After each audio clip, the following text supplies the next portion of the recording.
जय महादेव भोलेनाथ और उनके अनन्य भक्त। प्राचीन समय की बात है। एक गांव में एक गरीब ब्राह्मण रहता था जिसका नाम श्रीधर था। श्रीधर भोलेनाथ के अनन्य भक्त थे और प्रतिदिन शिवलिंग की पूजा किया करते थे। उनका जीवन बहुत ही साधारण था। उनके पास न तो धन था न ही कोई संपत्ति, लेकिन उनके पास था तो भोलेनाथ के प्रति असीम श्रद्धा और विश्वास। श्रीधर हर दिन गांव में भिक्षा मांगते और जो भी मिलता उससे शिवलिंग पर चढ़ाने के लिए फूल, जल और बेलपत्र इकट्ठा करते। वह खुद भूखे रह जाते, लेकिन उनकी पूजा में कोई कमी नहीं होती। श्रीधर को लोग मजाक उड़ाते और कहते, तुम्हारा शिव तुम्हारी गरीबी दूर क्यों नहीं करता? पर श्रीधर ने कभी किसी की बातों पर ध्यान नहीं दिया और अपनी भक्ति में लगे रहे। एक दिन श्रीधर ने सोचा, मैं अपने भोलेनाथ के लिए एक बड़ा यज्ञ करूंगा, लेकिन यज्ञ के लिए धन कहाँ से आएगा, यह उनके पास कोई उपाय नहीं था। फिर भी उन्होंने विश्वास के साथ तैयारी शुरू कर दी। उन्होंने गांव के सभी लोगों को यज्ञ में आमंत्रित किया, लेकिन लोगों ने उनकी हंसी उड़ाई। कुछ ने कहा, तुम गरीब हो, यज्ञ कैसे करोगे? श्रीधर ने केवल भगवान शिव पर भरोसा किया और यज्ञ की तैयारियों में जुटे रहे। जैसे ही यज्ञ का दिन आया, गांव के लोग यह देखने के लिए आए कि आखिर यह यज्ञ कैसे होगा। उसी समय भगवान शिव ने श्रीधर की भक्ति से प्रसन्न होकर एक साधारण साधु का रूप धारण किया और उनके पास आकर बोले, श्रीधर, मुझे यज्ञ में शामिल होने का निमंत्रण मिलेगा? श्रीधर ने उन्हें आदरपूर्वक निमंत्रण दिया। शिव ने उनसे कहा, चिंता मत करो, सब कुछ होगा। यह कहकर वे अदृश्य हो गए। यज्ञ के दिन अचानक चमत्कार हुआ। यज्ञशाला में भोजन और सामग्री स्वयं प्रकट हो गई। इतना अधिक भोजन प्रकट हुआ कि पूरे गांव के लोग भोजन करके तृप्त हो गए। श्रीधर का यज्ञ सफलतापूर्वक संपन्न हुआ और उनके पास अब किसी प्रकार की कमी नहीं रही। प्रेरणा। इस कथा से यह शिक्षा मिलती है कि सच्ची भक्ति और विश्वास कभी व्यर्थ नहीं जाते। जब हम पूरी श्रद्धा और समर्पण के साथ भगवान को याद करते हैं, तो वे हमारी मदद अवश्य करते हैं। भगवान भोलेनाथ को भोले इसलिए कहा जाता है क्योंकि वे अपने भक्तों की सरल प्रार्थना से भी प्रसन्न हो जाते हैं। भगवान शिव और उनके भक्त का त्याग। प्राचीन समय की बात है। एक गांव में घनश्याम नामक एक निर्धन ब्राह्मण रहता था। वह भगवान भोलेनाथ का परम भक्त था। उसका जीवन कठिनाइयों से भरा हुआ था, लेकिन फिर भी वह हर दिन शिव जी की पूजा में लीन रहता। उसकी दिनचर्या में शिवलिंग का अभिषेक, बेलपत्र अर्पण करना और उपवास शामिल थे। हालांकि वह अत्यंत निर्धन था और उसे खाने पीने तक की चीजों का अभाव था, फिर भी उसकी आस्था कभी डगमगाई नहीं। एक बार घनश्याम की पत्नी ने उससे कहा, तुम हर दिन पूजा पाठ करते हो, लेकिन हमारा जीवन तो जैसे तैसे गुजर रहा है। न हमारे पास पर्याप्त भोजन है और न ही पहनने के लिए अच्छे वस्त्र। क्यों न तुम भोलेनाथ से अपने लिए कुछ मांग लो? परंतु घनश्याम ने यह सुनकर कहा, भोलेनाथ मेरी पूजा के अधिकारी हैं, मैं उनसे कुछ भी नहीं मांगूंगा। अगर हमें कठिनाइयों का सामना करना पड़ रहा है, तो यह भी उनकी इच्छा है। समय बीतता गया और घनश्याम की परीक्षा और कठिन हो गई। एक दिन शिव जी ने पार्वती जी से कहा, मेरा भक्त घनश्याम मुझे सच्चे मन से पूजा करता है, लेकिन उसने कभी कुछ नहीं मांगा। अब समय आ गया है कि उसकी परीक्षा ली जाए। शिव जी एक वृद्ध ब्राह्मण के रूप में घनश्याम के घर पहुंचे और भोजन की याचना की। घनश्याम और उसकी पत्नी के पास उस दिन केवल एक मुट्ठी चावल थे, जिसे उन्होंने बड़ी कठिनाई से संग्रहित किया था। घनश्याम ने बिना किसी हिचकिचाहट के वह चावल उस वृद्ध ब्राह्मण को अर्पित कर दिए और कहा, यह तो भोलेनाथ की कृपा से ही मिला है, आप इसे स्वीकार करें। वृद्ध ब्राह्मण ने चावल ग्रहण किए और प्रसन्न होकर कहा, तुम्हारी भक्ति और त्याग से मैं बहुत प्रसन्न हूँ। मैं स्वयं शिव हूँ और आज तुम्हारी परीक्षा लेने आया था। अब से तुम्हारे जीवन में कभी धन, भोजन और सुख सुविधाओं की कमी नहीं रहेगी। यह कहकर भगवान शिव ने घनश्याम को आशीर्वाद दिया और अंतर्धान हो गए। उसी क्षण से घनश्याम के घर में धन धान्य और सुख सुविधाओं का भंडार भर गया। प्रेरणा। यह कथा हमें सिखाती है कि सच्ची भक्ति और त्याग का फल अवश्य मिलता है। भगवान शिव ने घनश्याम की निःस्वार्थ भक्ति को देखा और उसे उसकी कठिनाइयों से मुक्ति दिलाई। यह कथा यह भी सिखाती है कि ईश्वर अपने भक्तों की परीक्षा लेते हैं, लेकिन अंत में उनकी आस्था और त्याग को पुरस्कृत करते हैं। यहाँ भगवान भोलेनाथ से जुड़ी एक भोलेनाथ और घमंडी राजा। प्राचीन समय में एक राज्य था जिसका राजा बहुत ही घमंडी और अहंकारी था। उसने कई युद्ध जीते थे और अपने राज्य का विस्तार किया था। इस कारण वह स्वयं को सबसे शक्तिशाली मानता था और भगवान की पूजा पाठ से दूर हो चुका था। वह मानता था कि केवल उसकी शक्ति और सामर्थ्य से ही उसे सब कुछ मिला है। उसके राज्य में एक साधु रहा करते थे जो शिव भक्त थे और अपना सारा समय ध्यान और तपस्या में बिताते थे। साधु के पास कुछ भी नहीं था, फिर भी वह हमेशा शांत और प्रसन्न रहते थे। एक दिन राजा ने सुना कि साधु के पास कोई संपत्ति नहीं है, फिर भी वह खुश है। यह बात राजा के अहंकार को ठेस पहुंचाने वाली लगी। उसने सोचा, मैं जो इतना शक्तिशाली हूँ, मेरे पास इतना सब कुछ है, फिर भी मैं कभी कभी चिंता में रहता हूँ। यह साधु क्यों इतना प्रसन्न और संतुष्ट है? राजा ने साधु के पास जाकर पूछा, तुम्हारे पास कुछ भी नहीं है, फिर भी तुम कैसे इतने खुश और संतुष्ट रहते हो? साधु ने मुस्कुराते हुए उत्तर दिया, मैं भोलेनाथ का भक्त हूँ। उन्होंने मुझे जीवन का सबसे बड़ा सत्य सिखाया है, जो कुछ भी है वह सब उनकी कृपा से है। यदि हमारे पास कुछ नहीं है तो भी हम संतुष्ट रह सकते हैं, क्योंकि सब कुछ भगवान शिव का ही है। राजा ने साधु की बात को गंभीरता से नहीं लिया और अपनी सेना के साथ भोलेनाथ की पूजा करने के लिए कैलाश पर्वत पर जाने का निर्णय लिया। वह भगवान शिव को यह दिखाना चाहता था कि वह कितना बड़ा और शक्तिशाली है। कैलाश पहुंचने पर राजा ने अपनी पूरी सेना और अपने वैभव को दिखाने के लिए एक भव्य यज्ञ करने की योजना बनाई। यज्ञ के दौरान राजा ने गर्व से भगवान शिव को आह्वान किया और कहा, भगवान शिव, मैं इस धरती का सबसे शक्तिशाली राजा हूँ।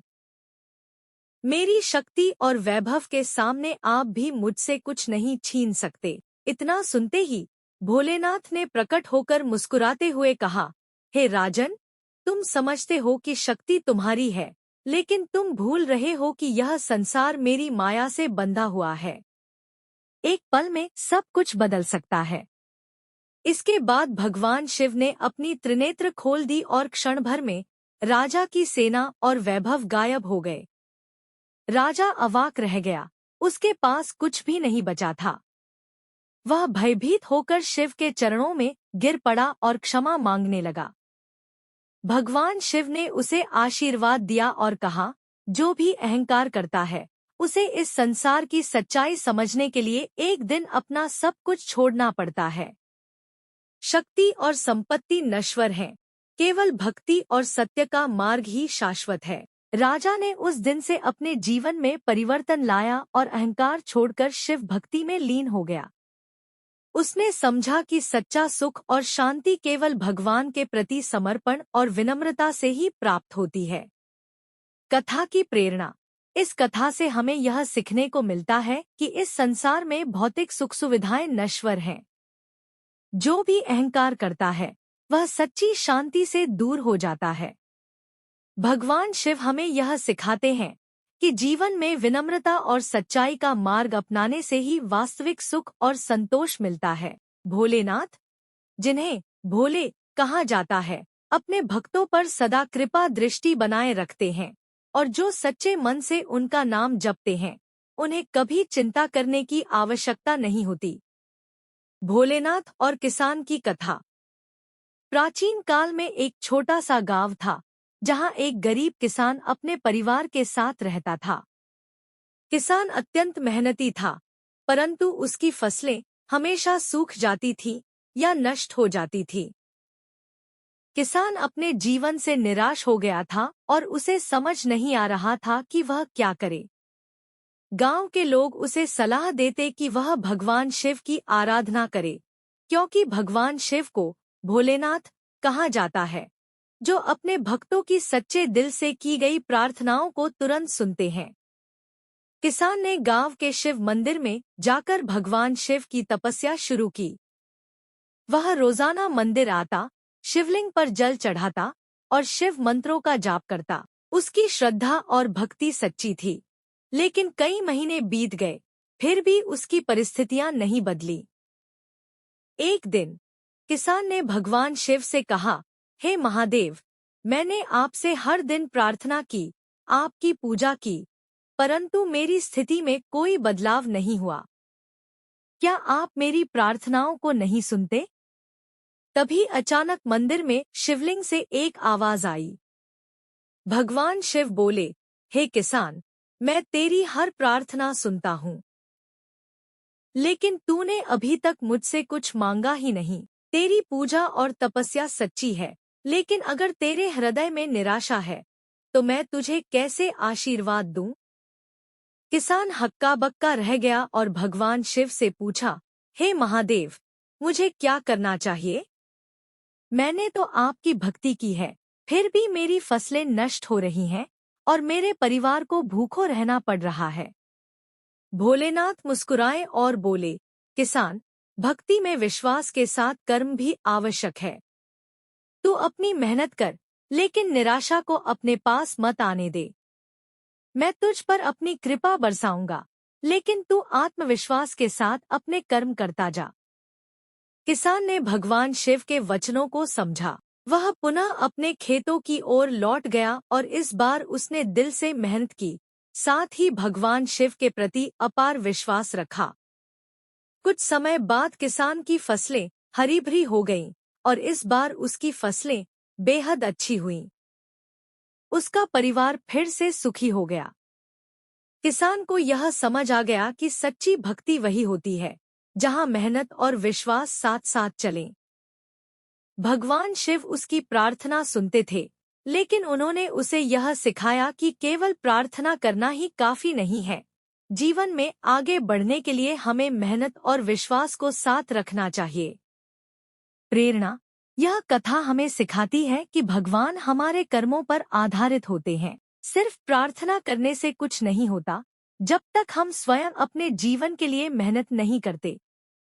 भगवान शिव भोलेनाथ हैं, जो अपने भक्तों को आशीर्वाद देते हैं, लेकिन वह तभी फलते हैं जब हम सच्ची निष्ठा और मेहनत से अपने कर्म करते हैं। कथा: बुढ़िया और भोलेनाथ की भक्ति। बहुत समय पहले एक गांव में एक बुढ़िया रहती थी। उसका जीवन अत्यंत कठिनाई से गुजर रहा था। उसके पास कोई संतान नहीं थी और उसकी आय का कोई साधन भी नहीं था, लेकिन उसकी आस्था भगवान शिव में अडिग थी। वह प्रतिदिन शिवलिंग पर जल चढ़ाती और बड़ी श्रद्धा से उनकी पूजा करती थी। बुढ़िया का मानना था कि भगवान शिव एक दिन उसकी कठिनाइयों का अंत करेंगे। एक दिन गांव में एक बड़ा मेला लगा। गांव के सभी लोग उस मेले में जाने लगे। बुढ़िया के पास मेले में जाने के लिए पैसे नहीं थे, इसलिए वह सोचने लगी कि भगवान शिव के लिए कुछ विशेष करना चाहिए। उसने कुछ चावल जमा किए और सोचा कि शिवलिंग पर चढ़ाने के लिए खीर बनाएगी। परंतु जब उसने चावल उबाले तो चावल जल गए और खीर नहीं बन पाई। बुढ़िया इस घटना से बहुत दुखी हुई और शिवलिंग के पास जाकर रोने लगी। भोलेनाथ उसकी सच्ची भक्ति से प्रसन्न हो गए और उसके सामने वृद्ध ब्राह्मण के रूप में प्रकट हुए। उन्होंने बुढ़िया से कहा, माँ, क्यों रो रही हो? बुढ़िया ने ब्राह्मण को अपने जलते चावल की कहानी सुनाई और कहा कि वह भगवान शिव के लिए कुछ नहीं कर पाई। तब उस वृद्ध ब्राह्मण ने उसे सांत्वना दी और कहा, तुम्हारी सच्ची भक्ति और प्रयास ही भगवान शिव के लिए सबसे बड़ी भेंट है। यह कहकर ब्राह्मण अदृश्य हो गए और बुढ़िया समझ गई कि यह स्वयं भगवान शिव थे जो उसकी भक्ति से प्रसन्न होकर दर्शन देने आए थे। अगले दिन से बुढ़िया के जीवन में बदलाव आने लगे। गांव के लोग उसकी मदद करने लगे और धीरे धीरे उसकी सभी कठिनाइयां समाप्त हो गईं। उसकी भक्ति और विश्वास ने उसके जीवन को सुखमय बना दिया। प्रेरणा: यह कहानी हमें यह सिखाती है कि भक्ति में बाहरी आडंबर और धन दौलत की जरूरत नहीं होती। भगवान को सच्ची भक्ति और समर्पण प्रिय है। जब हम सच्चे मन से उनके प्रति समर्पित होते हैं तो वे हमारी कठिनाइयां अपने आप दूर कर देते हैं। भक्ति की शक्ति से जीवन में कोई भी बाधा दूर की जा सकती है। भोलेनाथ और गरीब लकड़हारे की कथा। एक बार की बात है, एक गरीब लकड़हारा था जो जंगल से लकड़ी काटकर उसे बेचता और अपने परिवार का पालन पोषण करता था। उसकी आर्थिक स्थिति बहुत ही दयनीय थी और उसे दिन रात कठिन परिश्रम करना पड़ता था। फिर भी उसके जीवन में सुख समृद्धि नहीं थी। लकड़हारा भगवान शिव का बहुत बड़ा भक्त था और हमेशा भोलेनाथ की पूजा करता था। एक दिन वह लकड़हारा जंगल में लकड़ी काटने के लिए गया, लेकिन उसके मन में एक चिंता थी कि वह अपने परिवार का पेट कैसे भरेगा। वह अत्यंत परेशान था। चलते चलते वह एक बहुत ही घने जंगल में पहुंच गया, जहां एक पुराना शिव मंदिर था। वह मंदिर खाली और वीरान पड़ा था। लकड़हारा थका हुआ था, इसलिए उसने उस मंदिर में जाकर आराम करने का सोचा। मंदिर में प्रवेश करते ही लकड़हारे ने देखा कि वहां शिवलिंग स्थापित है, लेकिन कोई उसकी पूजा नहीं करता था। लकड़हारा भोलेनाथ का भक्त था, तो उसने मंदिर को साफ किया और भगवान शिव की पूजा की। उसकी भक्ति और श्रद्धा से भोलेनाथ बहुत प्रसन्न हुए और साक्षात प्रकट होकर बोले, वत्स, मैं तुम्हारी भक्ति से प्रसन्न हूँ। तुम मुझसे जो चाहो वह वरदान मांग सकते हो। लकड़हारा विनम्रतापूर्वक बोला, हे भोलेनाथ, मैं गरीब और साधारण इंसान हूँ। मुझे धन दौलत नहीं चाहिए। मुझे बस इतना आशीर्वाद दें कि मैं परिश्रम से अपना और अपने परिवार का जीवन सुचारू रूप से चला सकूं। भोलेनाथ उसकी सादगी और ईमानदारी से बहुत प्रभावित हुए। उन्होंने कहा, तुमने धन दौलत की बजाय परिश्रम और ईमानदारी से जीवन यापन की बात की, इसलिए मैं तुम्हें ऐसा वरदान देता हूँ कि जहाँ भी तुम लकड़ी काटोगे वहाँ तुम्हें कीमती चंदन की लकड़ियाँ मिलेंगी। इससे तुम्हारा जीवन सुखमय और सरल हो जाएगा। लकड़हारा बहुत प्रसन्न हुआ और भोलेनाथ को धन्यवाद दिया। वह घर लौट आया और अगले दिन से जब भी वह लकड़ी काटने जाता, उसे चंदन की लकड़ियां मिलने लगी। अब वह लकड़हारा अमीर हो गया, लेकिन उसने कभी भी अपनी मेहनत और ईमानदारी नहीं छोड़ी। वह हर दिन शिवजी की पूजा करता और भगवान का धन्यवाद करता। प्रेरणा: इस कथा से हमें यह सीखने को मिलता है कि भगवान भोलेनाथ अपने भक्तों की सच्ची भक्ति और श्रद्धा से बहुत प्रसन्न होते हैं। सच्ची भक्ति में लालच या स्वार्थ नहीं होना चाहिए। लकड़हारे की ईमानदारी और मेहनत के कारण ही भोलेनाथ ने उसे वरदान दिया। यह कथा यह भी सिखाती है कि मेहनत और सादगी से ही सच्चा सुख प्राप्त होता है।